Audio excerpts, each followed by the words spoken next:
কারো তালাক হয়ে থাকে, ইদ্যত পালন করার আগেই যদি আবার অন্য কারোর সাথে বিয়ে হয় যুক্ত হয়ে যায়, তাহলে তিনি শুনেছেন যে কেউ কেউ বলেছেন এই বিয়েটা শুদ্ধ হবে না। এখন তার প্রশ্ন হচ্ছে শুদ্ধ হবে না, আসলে এটার ব্যাখ্যাটা কি হবে? তাহলে এটা গুনাহ হবে বা হবে কিনা, বা কোন স্তরে আছে, কি করা উচিত?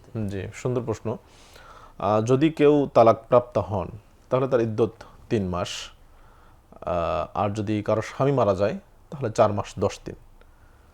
মারা যাওয়ার সময় যদি পেটে বাচ্চা থাকে এই মহিলার, তাহলে বাচ্চা প্রসব করা পর্যন্ত তার ইদ্যত।